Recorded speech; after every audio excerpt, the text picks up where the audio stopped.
السلام علیکم۔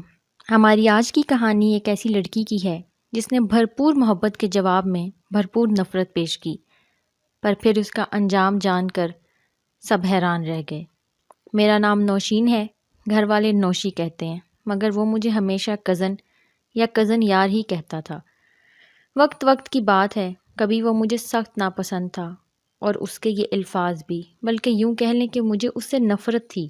اس کے کزن یار کہنے سے میں چڑ جایا کرتی تھی، بہت غصے میں آ جاتی تھی اور اسے خوب بے عزت کرتی تھی۔ اسے بات بے عزت کرنا میرا مشغلہ بن گیا تھا، لیکن اب یہ میری عمر بھر کا پچھتاوا بن گیا ہے، بلکہ روگ بن گیا ہے۔ وہ جو محبت پہ ہنسا کرتے تھے، پھر انہیں آ لیا محبت نے۔ یہ شعر مجھے اسی نے سنایا تھا۔ وہ اکثر مجھے شعر سنایا کرتا تھا۔ اسے شاعری سے بہت لگاؤ تھا اور مجھے شاعری سخت ناپسند تھی، مگر اب مجھے بہت سی غزلیں اور اشعار یاد ہیں۔ وہ سب اشعار بھی یاد ہیں جو اس نے مجھے سنائے تھے۔ وہ میرے ماموں کا بیٹا تھا، نام تو اس کا عدنان تھا، مگر سب اسے عادی کہتے تھے، سوائے میرے۔ میں نے تو اسے کبھی نام سے بلایا ہی نہیں تھا، اور نہ ہی اسے کبھی انسان سمجھا تھا۔ میں اسے ہمیشہ اوئے یا اوئے پینڈو کہہ کر ہی بلاتی تھی۔ وہ ہمارے گھر میں گاڑی چلاتا تھا، جس کی وجہ سے میں اکثر اسے ڈرائیور بھی کہہ دیتی تھی۔ میں سوچتی ہی نہیں تھی کہ اسے اس سب سے کتنا دکھ پہنچتا ہوگا۔ میرا مقصد ہمیشہ اسے ذلیل کرنا ہوتا تھا، مگر اس نے کبھی مجھ سے شکوہ نہیں کیا اور نہ ہی کبھی مجھ سے ناراض ہوا۔ وہ 9ویں کلاس میں تھا جب ہمارے ماموں فوت ہو گئے۔ گھر میں سب سے بڑے ہونے کے ناطے ساری ذمہ داری اس کے کندھوں پر آ پڑی۔ اس نے اسکول کو بھی خیر آباد کہا اور محنت مزدوری کرنے لگا۔ ہمارے سمیت عادی کے باقی رشتہ دار بھی اچھے بھلے کھاتے پیتے تھے، مگر کسی کو بھی اتنی توفیق ہی نہیں ہوئی تھی کہ کوئی ان کے سر پر ہاتھ رکھ دیتا۔ سب اپنی اپنی دنیا میں مگن تھے۔ وقت گزرتا رہا، عادی نے اپنے بہن بھائیوں کو پڑھایا اور جیسے تیسے گھر کا خرچ بھی چلایا۔ پتہ نہیں اس نے کب اور کہاں سے ڈرائیوری سیکھی۔ وہ لوگ کبھی کبھی ہمارے گھر ہم سے ملنے آ جاتے تھے، مگر ہم لوگ کبھی ان کے گھر نہیں گئے تھے۔ امی 1-2 بار گئی ہوں گی، باقی کوئی نہیں جاتا تھا۔ اب کی بار عادی اپنی امی کے ساتھ آیا تو ابو نے اسے گھر ڈرائیوری کی آفر دے دی، جس کو اس نے قبول کر لیا۔ ابو نے گھر میں کوئی ڈرائیور نہیں رکھا تھا، وہ خود ہی مجھے اور میری چھوٹی بہن سمرین کو کالج یا یونیورسٹی چھوڑنے جاتے تھے۔ عادی کے آنے سے ابو بے فکر ہو گئے تھے، کیونکہ وہ ہمارا کزن تھا۔ میں جانتی تھی عادی مجھے پسند کرتا ہے، مگر میں نے کبھی اس پر توجہ ہی نہیں دی تھی۔ یوں کہہ لیں کہ میں نے اسے اپنی توجہ کے قابل ہی نہیں سمجھا تھا۔ لیکن ایک دن اس نے ہمت کر کے اپنی پسند کا اظہار کر ہی دیا۔ اس نے کہا تھا، نوشی، میں تمہیں بچپن سے پسند کرتا ہوں۔ میں جانتا ہوں کہ تمہیں مجھ سے کوئی لگاؤ نہیں ہے، میں تمہارے قابل بھی نہیں ہوں، مگر یہ دل کے فیصلے ہوتے ہیں نا، اس پہ کسی کا کوئی زور نہیں ہوتا۔ تم کسی قابل نہیں۔ میں نے اسے بہت غصے سے کہا تھا، ویسے فیصلے دماغ کرتا ہے مسٹر، دل نہیں، بشرطیہ کسی کے پاس دماغ نام کی کوئی چیز ہو۔ میں نے اسے آڑے ہاتھوں لیا۔ محبت میں فیصلے دل کے ہی ہوتے ہیں کزن، عادی نے دھیمے لہجے میں کہا تھا۔ محبت میں اگر فیصلے دماغ کرنے لگے تو محبت نہیں رہتی، مفاد پرستی بن جاتی ہے۔ بے خطر کود پڑا آتش نمرود میں، عشق عقل محو تماشا لبے بام تھی۔ اس نے اپنی حسب عادت بات کے ساتھ دلیل میں ایک شعر بھی سنا دیا۔ اس کے اظہار کے بعد تو مجھے جیسے اس سے خدا واسطے کا بیر ہی ہو گیا تھا۔ میں یہ بات سوچ کر ہی غصہ ہو جاتی تھی کہ آخر اس نے میرے بارے میں ایسا سوچ کیسے لیا۔ میں نے اسے جان بوجھ کر یہاں تک بھی کہہ دیا تھا کہ وہ مجھے اپنی محبت کے جال میں پھنسا کر امیر ہونا چاہتا ہے۔ اس نے کہا کہ شادی اور محبت 2 الگ چیزیں ہیں۔ اس نے کہا شادی اور محبت 2 الگ چیزیں ہیں۔ اس بات پر میں ہنس دی۔ ضروری نہیں ہم جس سے محبت کریں اس سے ہماری شادی بھی ہو جائے، مگر یہ بھی کوئی نہیں کہہ سکتا کہ جس سے ہماری شادی ہوگی اس سے ہمیں محبت بھی ہو جائے گی۔ محبت کے لیے کچھ خاص دل مخصوص ہوتے ہیں اور کچھ خاص انسان بھی۔ میں جانتی تھی کہ عادی کسی لالچ میں مجھ سے محبت نہیں کرتا، مگر کسی بھی بات پر مجھے تو اسے ذلیل ہی کرنا تھا۔ اس کے بعد جب مجھے موقع ملا میں نے اسے خوب بے عزت کیا۔ میں نے زندگی میں کوئی دکھ نہیں دیکھا تھا، شاید اس لیے مجھے کسی کے دکھ کا احساس بھی نہیں تھا۔ بہت زیادہ بے حس تھی میں، محبت کو بالکل بھی نہیں سمجھتی تھی۔ دولت کی فراوانی نے میرا دماغ خراب کر دیا تھا، میں بہت مغرور ہو چکی تھی اور نخرہ تو مجھ میں حد سے زیادہ بھرا ہوا تھا۔ ایک دن میں نے اپنی دوستوں سے کہہ کر اسے یونیورسٹی میں بھی بے عزت کروایا۔ میری دوست اس کی محبت اور غربت پہ طنز کرتی رہی۔ عادی نے سب کچھ ہمت سے سنا اور فقط اتنا کہا کہ کزن، کسی کی محبت کا مذاق نہیں اڑاتے۔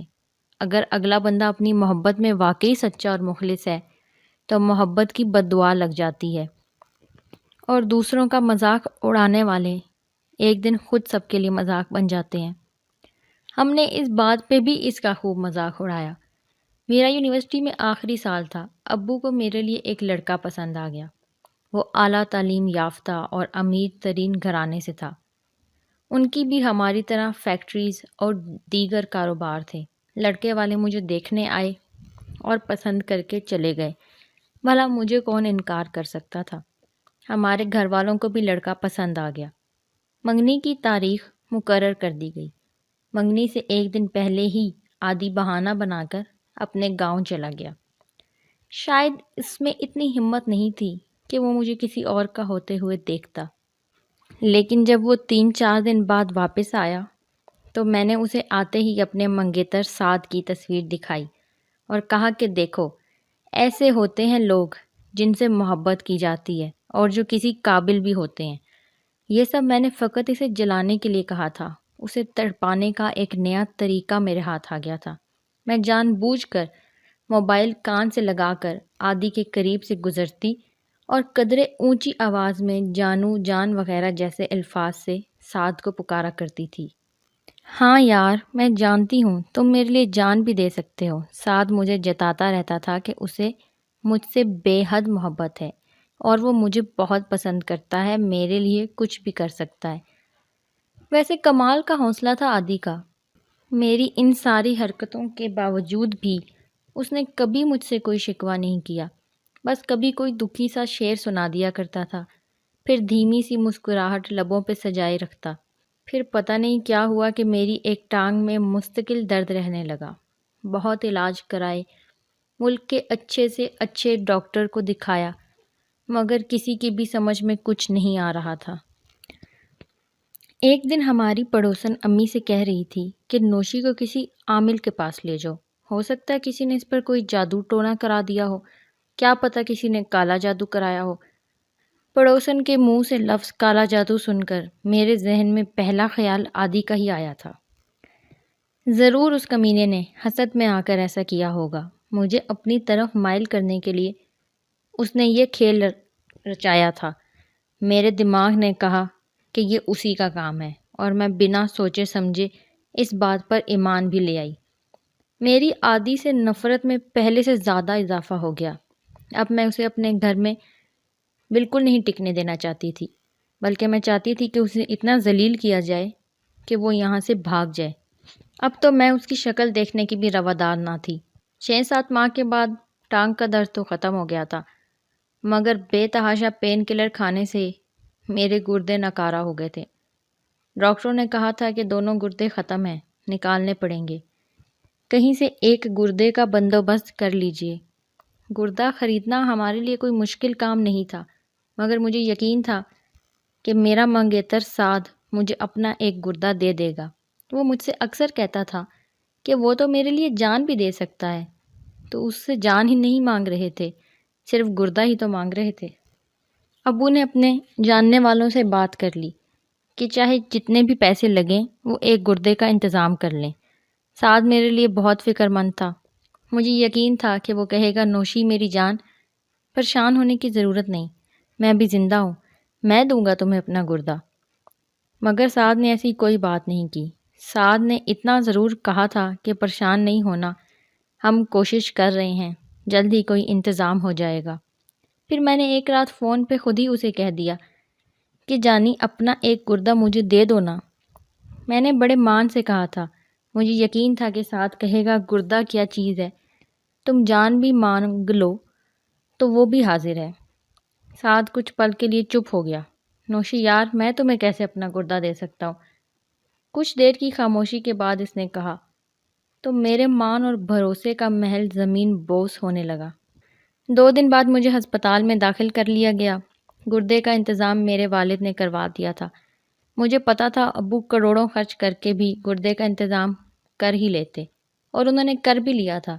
جب سے میری ٹانگ میں شروع ہوا تھا درد، عادی بہت پریشان رہنے لگا تھا، مگر میری ٹانگ میں درد کی وجہ بھی میں نے اسی کو ٹھہرایا تھا، مگر میں جانتی تھی کہ وہ صرف مجھے دکھانے کے لیے پریشان ہو رہا ہے، یہ ثابت کرنا چاہتا ہے کہ وہ بہت پریشان ہے۔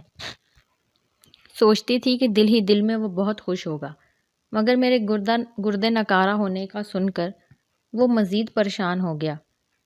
شاید یہ سوچ رہا ہو کہ میں نے جو عمل کروایا تھا وہ اتنی جلدی اثر کیسے کر گیا۔ عادی میرے پاس آیا تھا اور اس نے مجھے تسلی دی تھی کہ پریشان نہیں ہونا، اللہ بہتر کرے گا۔ مجھے اس کی شکل سے بھی الجھن ہونے لگی تھی۔ میں نے اس کی بات کا کوئی جواب نہیں دیا۔ وہ کچھ دیر بیٹھا رہا، میں نے اس کی طرف دیکھنا بھی گوارا نہیں کیا۔ پھر وہ خود ہی اٹھ کر چلا گیا، جیسے اسے احساس ہو گیا کہ میں اس سے بات بھی نہیں کرنا چاہتی۔ آپریشن کامیاب ہو گیا تھا۔ ہسپتال میں سعد اور اس کے گھر والے میری عیادت کو آئے تھے۔ عادی تو پہلے دن سے ہسپتال میں ہی تھا۔ وہ میرے لیے سفید پھول لے کر آیا تھا۔ وہ جانتا تھا کہ مجھے سفید پھول بہت پسند ہیں، مگر میں نے اپنی نفرت کا اظہار کرنے کے لیے اس کے لائے ہوئے پھول اسی کے سامنے توڑ کر پھینک دیے۔ میں جس حال میں تھی، اس کا ذمہ دار میں عادی کو ہی ٹھہرا رہی تھی، اگرچہ میرے پاس اس کا ثبوت نہیں تھا، مگر مجھے یقین تھا کہ عادی کے سوا اور کوئی ایسا نہیں کر سکتا۔ وہی تھا جو مجھ سے انتقام لینا چاہتا تھا۔ میری ہر بے عزتی کو اس میسنے انسان نے ہنس کر اسی لیے سہا کہ بعد میں مجھے روتا ہوا دیکھے گا۔ عادی نے اپنے لائے پھولوں کا حشر دیکھ کر بس اتنا ہی کہا تھا، کزن یار، غصہ صحت کے لیے اچھا نہیں ہوتا۔ بلا وجہ کسی سے اتنی نفرت بھی نہ کرو کہ آپ کی نفرت سے کسی کے دل پہ لگے زخم مزید بڑھ جائیں اور ناسور بن جائیں۔ عادی کے الفاظ سے مجھے لگا جیسے وہ مجھے جتا رہا ہو کہ مجھے اس حال تک لانے والا وہی ہے۔ میں ہسپتال سے گھر آئی تو عادی کی امی یعنی مومانی مجھ سے ملنے آئی تھی۔ یہ 2-3 بار پہلے بھی میری عیادت کو آ چکی تھی۔ کچھ ہی دنوں میں مکمل ٹھیک ہو گئی تھی۔ مجھے بس ایسے موقع کی تلاش تھی کہ عادی کو سب کی نظروں میں ذلیل کر کے اس گھر سے نکلوا سکوں۔ اس نے مجھے مارنے میں کوئی کسر نہیں چھوڑی تھی، اور ایک دن مجھے اچانک ہی ایک شیطانی خیال سوجا۔ ہمارے گھر میں ایک 20 سالہ لڑکی آتی تھی۔ میں نے اسے 10,000 دیا اور کہا، میں تمہیں جو کچھ کہوں تم نے وہی سب ابو کے پوچھے پر ان کے سامنے بیان کر دینا ہے۔ 10,000 کی رقم دیکھ کر وہ فوراً تیار ہو گئی تھی۔ میں نے رات کو ابو کے کان بھر دیے کہ کام کرنے والی لڑکی نے کہا ہے کہ وہ یہاں کام نہیں کرے گی جب تک عادی اس گھر میں ہے، کیونکہ عادی اسے پیسے کا لالچ دے کر اپنے ساتھ رات گزارنے کا کہتا ہے۔ 2-3 دن بعد میں نے پھر سے ابو کے کان بھرے اور انہیں کہا کہ عادی نے اس لڑکی کے ساتھ دست درازی بھی کی ہے۔ اگلے دن کام والی آئی تو میں نے اسے ابو کے پاس بلایا۔ اس نے بھی وہی کچھ کہا جو میں آج کل ابو کو بتا چکی تھی۔ ابو نے عادی سے پوچھنا بھی گوارا نہیں کیا، فوراً اسے بلایا اور گھر سے نکل جانے کا حکم دے دیا۔ عادی ہکا بکا رہ گیا تھا۔ تم نے ہمارے ساتھ یہ کیا؟ ہم نے تمہارے ساتھ اتنی نیکی کی، اس کا مطلب یہ نہیں کہ تم جو مرضی کرتے پھرو۔ ابو نے عادی کو ڈانٹا۔ میں نے کیا کیا ہے؟ عادی نے سوال کیا۔ تم نے کیا کیا ہے؟ وہ کوئی بے شرم اور بے غیرت ہی کر سکتا ہے۔ اس سے پہلے کہ ابو کچھ بولتے، میں نے عادی کو جواب دیا تھا، تم بس فوراً اس گھر سے دفع ہو جاؤ۔ میں نے بڑی اکڑ سے اسے کہا۔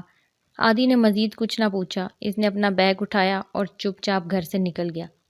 جانے سے پہلے وہ مجھے کہہ گیا تھا، نوشی، مجھے نہیں پتا تھا کہ تم اس حد تک چلی جاؤ گی، کیونکہ میں نے اسے بتا دیا تھا کہ اس کو یہاں سے نکلوانے میں میرا ہاتھ ہے۔ آخر مجھے اپنی عقل کا جشن بھی تو منانا تھا۔ میں تمہیں کبھی معاف نہیں کروں گا، عادی نے کہا تو میں نے ہنس کر تکبر سے کہا تھا، تم سے معافی مانگ کون رہا ہے؟ اس نے ایک نظر مجھے دیکھا اور چلا گیا۔ میں خوش تھی کہ میں نے اپنا انتقام لے لیا۔ 6 ماہ بعد میری شادی ہونے والی تھی۔ میں اور سعد پہلے کی طرح ایک دوسرے سے فون پر بہت سی باتیں کرتے تھے۔ میں بھول چکی تھی کہ سعد نے مجھے گردہ دینے سے انکار کیا تھا۔ عادی کو گئے 4-5 ماہ ہی ہوئے تھے۔ میں بھی اس کو بھول گئی تھی اور اپنی دنیا میں مست تھی کہ ایک دن فون آیا کہ عادی کو ہارٹ اٹیک آیا ہے اور وہ ہسپتال میں ہے۔ مجھے اس خبر سے کوئی فرق نہیں پڑا تھا۔ امی اور سمرین اس کو دیکھنے گئی تھی۔ دوسرے دن سمرین نے مجھے فون کیا اور کہا عادی بھائی آپ سے بات کرنا چاہتے ہیں۔ میں نے صاف انکار کر دیا۔ سمرین نے میری منت ترلے شروع کر دیے۔ یہ بھی کہا کہ ان کی حالت ٹھیک نہیں ہے، آپ کی خیریت پوچھ رہے ہیں، شاید انہوں نے آپ سے کوئی بات بھی کرنی ہو۔ مجھے کوئی ضرورت نہیں اس سے بات کرنے کی، میری بلا سے وہ کل کا مرتا آج مر جائے، میں نے بے حسی سے کہا اور سمرین کے کچھ بولنے سے پہلے ہی فون بند کر دیا۔ کچھ دیر بعد سمرین کے نمبر سے میسج آیا تھا۔ میسج عادی نے کیا تھا، میرے تیمارداروں سے مسیحا جب یہ کہہ دے کہ دوا تاثیر کھو بیٹھی ہے، دعا کا وقت آ پہنچا ہے، بیماری بہانہ تھی، قضا کا وقت آ پہنچا ہے۔ تم اتنی بے حس ہو، یقین نہیں ہو رہا مجھے۔ کیا تم اتنی ظالم ہو کہ مجھ سے ملنے بھی نہیں آؤ گی؟ نیچے عادی کا نام لکھا تھا۔ میں نے فوراً میسج ڈیلیٹ کر دیا اور بھاڑ میں جاؤ لکھ کر رپلائی سینڈ کر دیا۔ جواب پڑھ کر اس کی جو شکل ہوئی ہوگی سوچ کر میں ہنس پڑی تھی۔ اگلے دن صبح میرے فون کی بیل سے میری آنکھ کھلی۔ اتنی صبح کون فون کر رہا تھا؟ میں نے بیزاری سے سوچتے ہوئے ہاتھ بڑھا کر فون اٹھایا۔ بامشکل ذرا سی آنکھیں کھول کر نمبر دیکھنے کی کوشش کی تو سمرین کا نام اسکرین پر جگمگا رہا تھا۔ مجھے غصہ آ گیا۔ مجھے یقین تھا کہ فون عادی کر رہا ہوگا، اسی نے سمرین سے کہا ہوگا کہ فون کر کے میری بات کرا دو۔ اتنی دیر میں موبائل خاموش ہو گیا۔ میں نے شکر ادا کیا اور کروٹ بدل کر پھر سونے لگی۔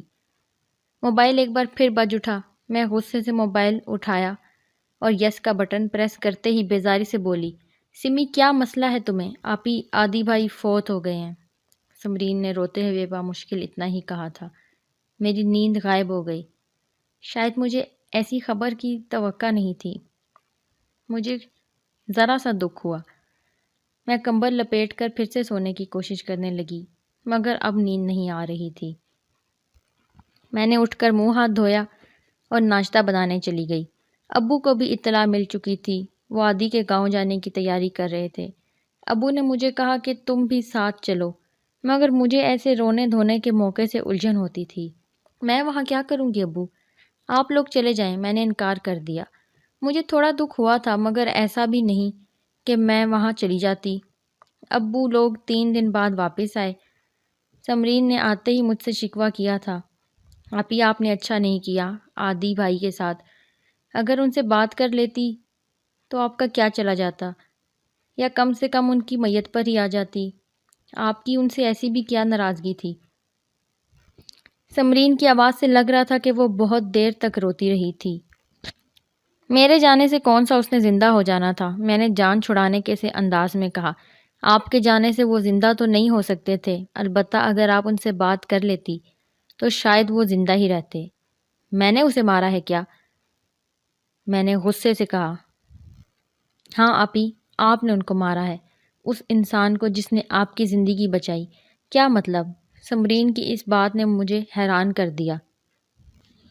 آپی آپ کو معلوم ہی نہیں ہے کہ جس سے آپ نے آخری وقت میں بھی بات کرنا گوارا نہ کیا، اس نے آپ کے لیے کیا کچھ کیا تھا۔ جس سے آپ سب سے زیادہ نفرت کرتی تھی، اسی عادی بھائی نے آپ کو اپنا ایک گردہ دیا تھا۔ کیا؟ میرے منہ سے بے ساختہ بس یہی لفظ نکلا۔ مجھے شدید حیرت ہوئی تھی۔ بے یقینی سے میں نے سمرین کا منہ دیکھنا شروع کر دیا۔ مجھے لگا شاید سمرین جھوٹ بول رہی ہے۔ یہ کیا کہہ رہی ہو تم سمی؟ تم مجھے پہلے یہ سب نہیں بتا سکتی تھی؟ میں اس وقت دکھ اور حیرت اور بے یقینی کے ملے جلے احساس میں ڈوبی ہوئی تھی۔ یہ بات ابو اور میرے سوا کوئی نہیں جانتا، سمرین نے کہا۔ عادی بھائی نے ہم دونوں سے وعدہ لیا تھا کہ یہ بات کسی کو بھی نہ بتائی جائے۔ سمرین کی آنکھوں میں نمی تیرنے لگی۔ مجھے لگا جیسے کوئی میرا دل آرے سے کاٹ رہا ہو۔ آنکھوں میں آئے آنسوؤں کی وجہ سے سمرین کا چہرہ دھندلانے لگا تھا۔ شاید یہی وہ لمحہ تھا جب مجھے محبت کی بددعا لگی تھی، اس بے لوث محبت کی بددعا جس کا میں نے ہمیشہ مذاق اڑایا تھا، اور زندگی میں پہلی بار یہ انا پرست لڑکی بچوں کی طرح پھوٹ پھوٹ کر روئی تھی۔ اس بات کو آج 5 سال گزر چکے ہیں، مگر میرے دل کو نہ صبر آیا نہ قرار۔ پچھتاوا مجھے کھائے جا رہا ہے۔ ان 5 سالوں میں میں نے ان گنت بار عادی کی قبر پر جا کر معافی مانگی ہے، مگر میرے دل کو سکون نہیں ملا۔ شاید عادی نے مجھے معاف نہیں کیا، کیونکہ میں نے جب اس پر بہتان لگا کے گھر سے نکلوایا تھا، جاتے ہوئے اس نے کہا تھا کہ نوشی، میں تمہیں کبھی معاف نہیں کروں گا۔ میں جب بھی اس کی قبر پر جاتی ہوں، اس کی پسند کے سرخ گلاب ساتھ لے جاتی ہوں۔ میری خواہش ہے کہ وہ میری طرح میرے لائے ہوئے گلابوں کو توڑ کر پھینکے اور مجھے کہے کہ یہاں سے چلی جاؤ۔ کاش وہ مجھے سب کے سامنے بے عزت کرے، مجھ سے نفرت کا اظہار کرے۔ میں اف تک نہیں کروں گی، بس وہ مجھے معاف کر دے، بس ایک بار۔ میں نے سب کی مخالفت کے باوجود ساتھ سے منگنی توڑ دی تھی، اور آج تک شادی نہیں کی اور نہ ہی کبھی کروں گی۔ اب اندھیرے ہی میرا مقدر ہے۔ میں روشنی کو پسند کرنے والی لڑکی اب اندھیروں میں کھو چکی ہوں۔ میں جانتی ہوں کہ عادی کی قاتل میں ہی ہوں۔ مجھے یاد ہے عادی نے ایک بار ہارٹ اٹیک کی تشریح کی تھی۔ اس نے کہا تھا کہ جب کسی شخص کو دل پر مسلسل وار لگتے ہیں تو اس کا دل کمزور ہو جاتا ہے، اور اس کمزور دل پر جب کوئی بات دھچکے کی طرح لگتی ہے تو وہ دھڑکنا چھوڑ دیتا ہے۔ سب کہتے ہیں کہ اس کے ہارٹ اٹیک کی کوئی وجہ نہیں تھی، اور کسی نے جاننے کی کوشش بھی نہیں کی، مگر میں جانتی ہوں کہ میں نے ہی اسے مارا ہے۔ اس کی سزا مجھے بے سکونی اور پچھتاوے کی صورت میں مل رہی ہے، ایک اذیت ہے جو ختم ہونے کا نام ہی نہیں لے رہی۔ عادی نے مجھے کئی بار کہا تھا کہ کزن یار کچھ بھی کرو مگر تکبر نہ کیا کرو، اللہ سے ڈرو، تکبر صرف اللہ کی ذات کو ہی جچتا ہے۔ کائنات کا سب سے پہلا گناہ تکبر ہی تھا، جس نے فرشتوں کے سردار کو قیامت تک کے لیے ملعون بنا دیا۔ وہ بھی خود کو افضل سمجھ بیٹھا تھا، وہ آگ سے بنا تھا، اس نے آدم علیہ السلام کو مٹی کا سمجھ کر حقیر جانا اور سجدے سے انکار کر دیا تھا۔ عادی نے بالکل ٹھیک کہا تھا، کاش میں اس وقت اس بات کو سمجھ لیتی اور اسے صرف انسان ہی سمجھ لیتی تو آج اتنے سارے پچھتاوے میرا مقدر نہ بنتے۔ کاش وہ ایک بار اپنے مخصوص انداز میں کہے کزن یار کیوں پریشان ہو، اور مجھے گلے سے لگا کر کہے میں آ گیا ہوں نا، اب سب ٹھیک ہو جائے گا، اور میں اسے گلے لگ کر اتنا روں کہ میرا سانس تھم جائے، پھر وہ مجھے ہمیشہ کے لیے اپنے ساتھ ہی لے جائے۔ عجیب ہی صحیح، مگر اب یہی میری آخری خواہش ہے۔ میں وہ لڑکی ہوں جس نے محبت کے منہ پر نفرت بھرے تماچے مارے تھے، اور اب میری زندگی برباد ہو گئی ہے۔